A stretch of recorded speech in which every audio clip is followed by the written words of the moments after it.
ulama, kiai, habaib, dan tokoh Jawa Timur menyerukan kepada pemerintah Republik Indonesia: 1. Makzulkan Gibran, adili Jokowi, tangkap koruptor kakak, dan berlakukan perampasan aset. Takbir, Allahu Akbar. Saya kira Presiden Prabowo dengan banyak mata dan telinga pasti tahu ada manuver semacam ini ya. Dan buat saya sih, saya sebagai bagian dari masyarakat menuntut aktor politik untuk mempercepat proses ini supaya tidak berlarut-larut. Jadi apa tema kita ini? Pemakzulan Gibran jalan terus, kenapa? Kenapa gitu? Karena Pak Prabowo membiarkannya. Itu. Gimana sih? Karena Pak Prabowo membiarkannya. Kan surat ini diserahkan pertama kali ke Pak Prabowo.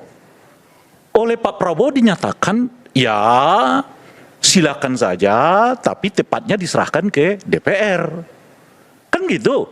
Kalau sejak awal Pak Prabowo mengatakan, mohon maaf, saya nggak berkenan tuh memakzulkan Gibran. Kan yang memakzulkan bukan Pak Prabowo, nggak ada kaitan dong ke Pak Prabowo. Iya, sejak awal Pak Prabowo memiliki opini untuk menyatakan saya menolak ikut-ikutan loh ya. Kalau Gibran itu harus dimakzulkan, berhenti menurut saya tuh. Ada kesan bahwa Pak Presiden ragu-ragu karena masih berada di bawah bayang-bayang pengaruh rezim lama Pak Jokowi. Kita ngaten apa mboten? Itu yang menjadi kemaskulan kita, kegalauan kita. Pak Prabowo harusnya tetap menjadi macan Asia. Sebagaimana selama ini kita berharap beliau bisa memperbaiki Indonesia. Jangan berada di bawah bayang-bayang terus dari rezim yang lama. Jangan menjadi peragu, jangan menjadi pembuat kebijakan yang kemudian selalu berpikir tentang bayang-bayang kekuasaan yang lama. Itu salah satu kemaskulan kita.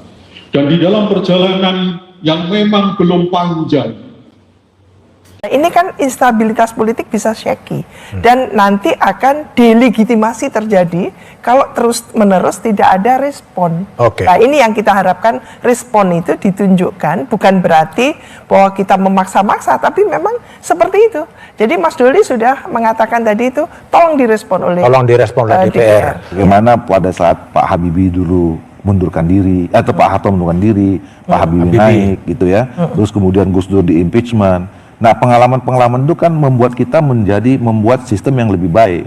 Makanya sekarang itu susah mau jatuhin presiden sama wakil presiden itu. Gitu.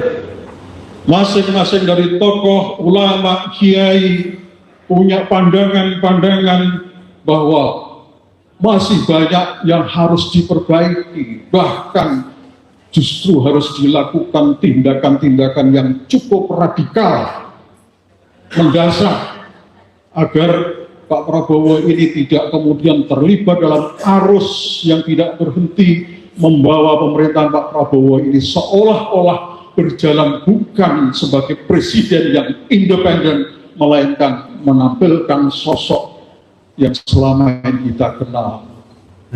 Dan buat Mas Gibran juga penting. Ya, tidak tersandra kan? Menyandera dirinya ya, kalau misalnya tidak segera diselesaikan. Dan yang paling penting buat saya sebagai bagian dari masyarakat adalah kita menunggu aksi konkret dari pemerintah berkaitan dengan rapot-rapot yang masih merah, terutama soal ekonomi. Misalnya, Bank Dunia sudah mengoreksi pertumbuhan ekonomi dari 5,1% menjadi 4,7%. Dan 2 kuartal pertama kita di bawah 5%. Yang kedua, PHK. Sampai Kementerian Tenaga Kerja tidak mengeluarkan data yang sebenarnya. Kemudian rupiah itu turun 10%. Indeks harga saham turun 20%. Ini agenda yang jauh lebih penting untuk kita dengar apa sih yang dikerjakan oleh pemerintah dan DPR. Karena sudah 10 tahun kita itu menderita dalam artian yang sesungguhnya. Kita ingin segera ada perubahan.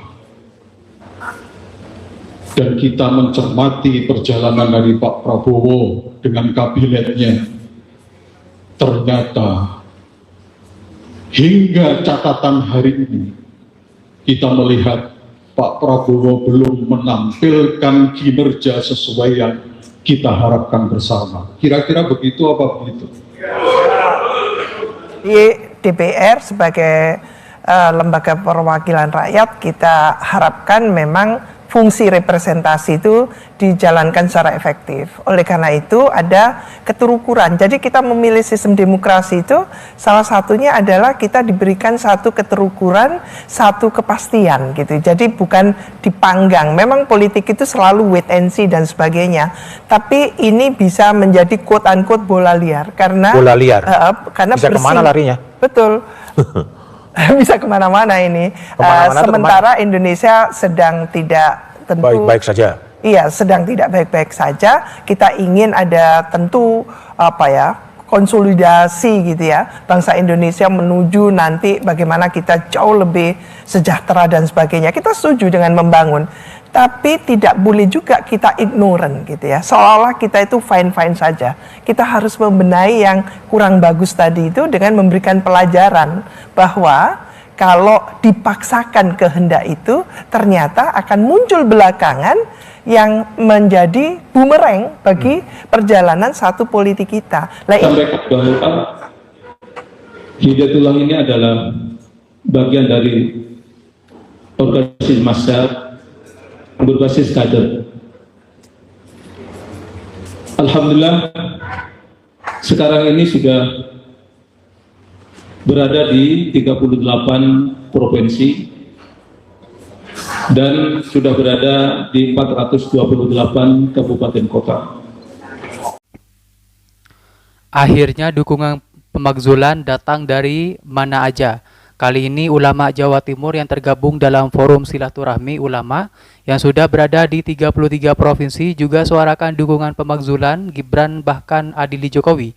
Ini juga merupakan aspirasi rakyat yang harus didengar oleh DPR yang terkesan lamban meski ini juga bukan gambaran secara umum ulama di Jawa Timur.